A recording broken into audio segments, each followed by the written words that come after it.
Hello dear friends, welcome back. And in the previous lecture we discussed about the arterial supply of the urinary bladder. Now here we are going to discuss about the venous drainage of the urinary bladder. So venous drainage. The venous drainage of the urinary bladder is not as the same as of those arteries which comes. We discussed about the arteries which are inferior vesical arteries, superior vesical arteries, and branches from inferior gluteal artery, branches from obturator artery, uterine arteries, and vaginal arteries. Not as that the venous drainage. Venous drainage is very simple. Look carefully. I will draw the diagram from the lateral view and we will see the venous drainage of the urinary bladder very easily. So look carefully. If here is your urinary bladder, this is the superior surface, right? This is the base of the bladder and here is the neck of the bladder. So we are looking at the bladder from the lateral view, right? And for example, this is the urethra, right? Very simplified diagram.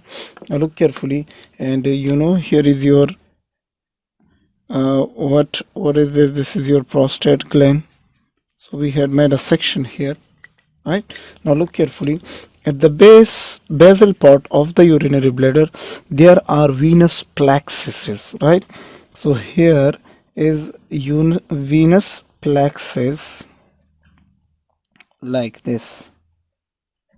So these are called vesical venous plexus, right?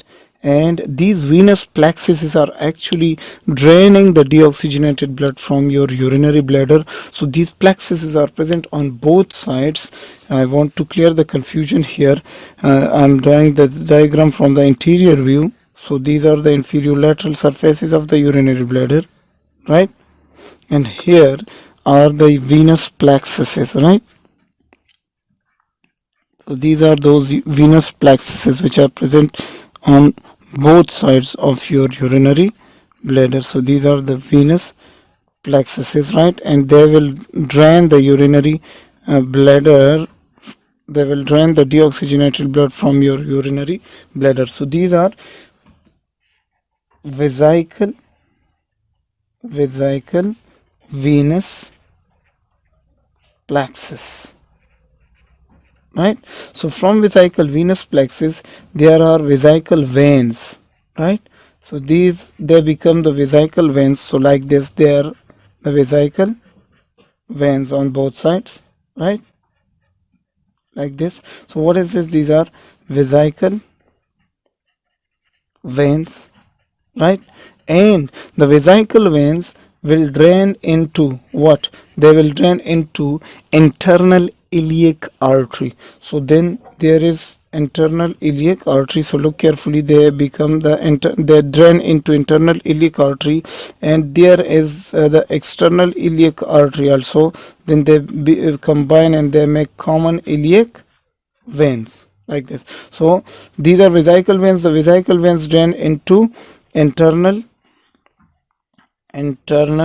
iliac vein, right, on both sides, right? And the internal iliac vein will join the external iliac vein like this, and they will drain into common iliac vein. What is this? Common iliac vein, right? And common iliac vein, they will drain into the inferior vena cava. So here we discussed that the urinary bladder is drained by vesical venous plexus.